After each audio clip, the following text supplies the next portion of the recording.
Bismillahirrahmanirrahim. Assalamualaikum warahmatullahi wabarakatuh. Selamat siang rekan-rekan mahasiswa dan Bapak Freddy Wicaksono selaku dosen pengampu mata kuliah pemrograman berorientasi objek kejutan.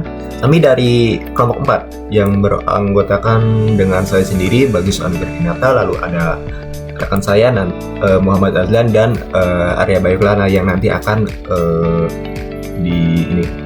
dipertunjukkan. Jadi pada kesempatan kali ini kami akan mempresentasikan modul praktikum yang sangat esensial dalam Python, yaitu fungsi dan modul.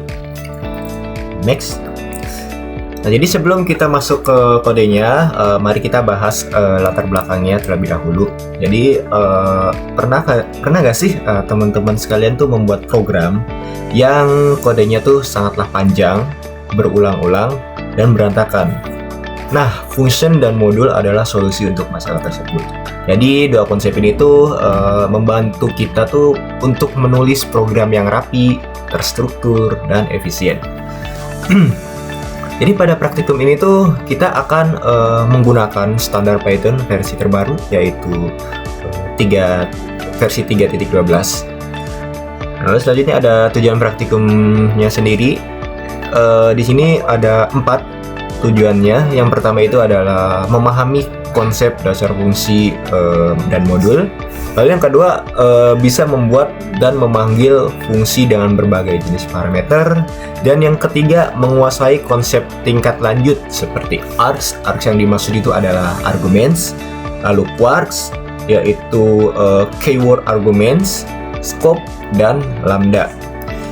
Yang keempat, yaitu yang terakhir, adalah serta mampu menggunakan modul bawaan Python maupun membuat modul kita sendiri.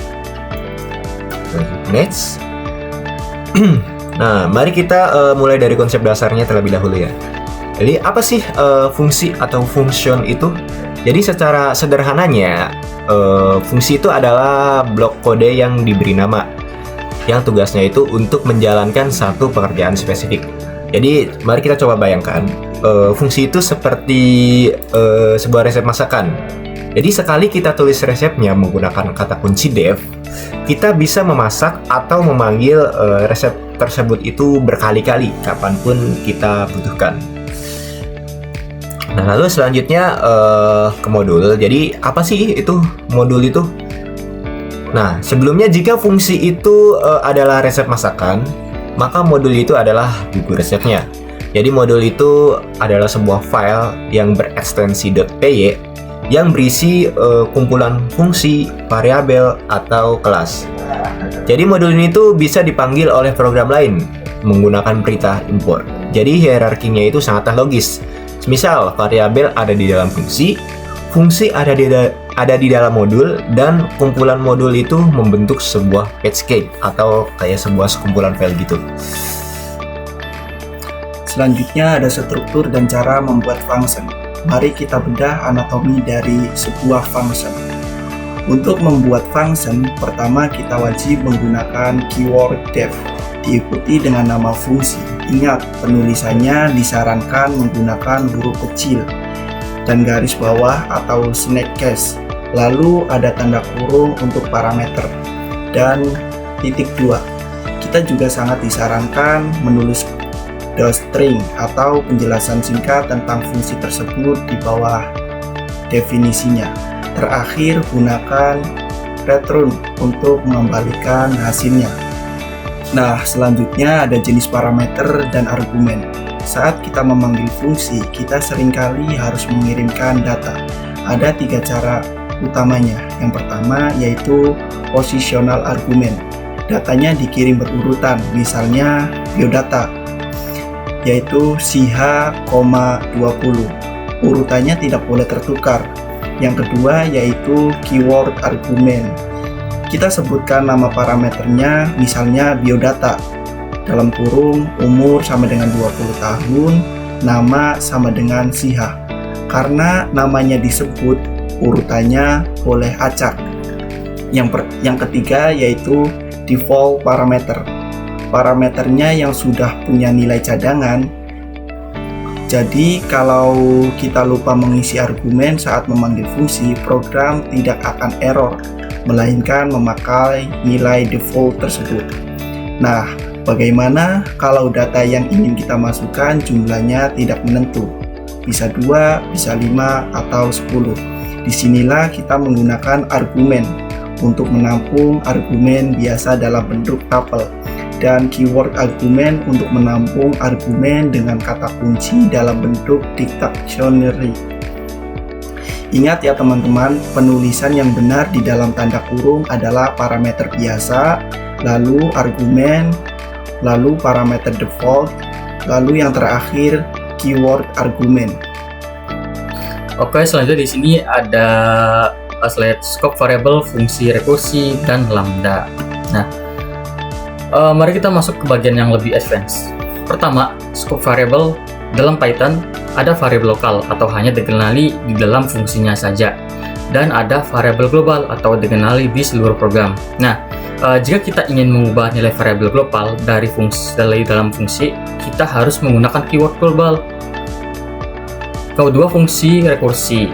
Ini adalah fungsi yang memanggil dirinya sendiri.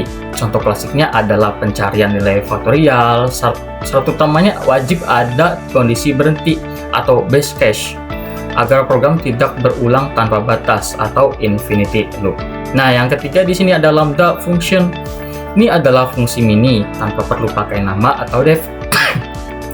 Cukup ditulis dalam satu baris saja, dan sangat praktis saat kita butuh fungsi sekali pakai, misalnya saat menggunakan map atau filter. Next, kita ke slide selanjutnya. Di sini ada slide import modul bawaan atau built-in module. Nah, sekarang kita masuk ke modul. Python itu hebat karena punya slogan batteries included. Nah, artinya Python sudah menyediakan banyak modul bawaan yang siap dipakai. Kita tinggal ketik import. Nah, contohnya ada modul match untuk matematika, random untuk angka acak, data time untuk waktu, US untuk interaksi dengan sistem, dan series untuk interpreter, dan statistics untuk menghitung mean atau median. Selanjutnya, kita di sini ada slide membuat modul sendiri atau custom module.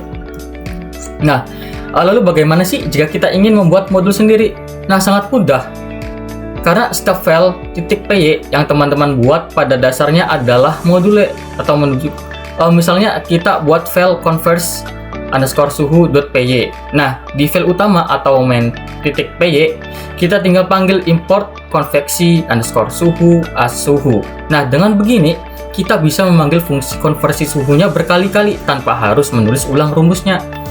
Nah, satu konsep penting di sini adalah menggunakan blok if_name sama dengan dalam tanda petik _main.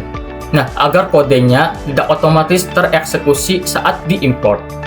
Oke, jadi sebagai kesimpulan dari presentasi pada hari ini, fungsi dan modul adalah sebuah kunci utama ya untuk membuat kode yang reusable atau bisa disebut juga dengan bisa dibaca ulang dan rapi. Oke, tadi sebelum kami tutup, kami punya beberapa tips praktik atau best practice untuk teman-teman semua. Jadi yang pertama ini ada selalu gunakan nama yang deskriptif maksudnya dengan format snack_case. Yang kedua, janganlah malas menulis .string agar orang lain atau kita di masa depan nanti paham apa tugas fungsi dari maksudnya tersebut. Terus yang ketiga ada patuhi prinsip single responsibility. Maksudnya itu satu fungsi dan satu tugas utama saja. Lalu yang terakhir yaitu yang keempat, jadi sebisa mungkin hindari penggunaan variabel global yang berlebihan agar tidak menimbulkan kebingungan pada sistem. Next. Nah, jadi ini ada beberapa referensi yang kami gunakan dalam menyusun modul praktikum ini.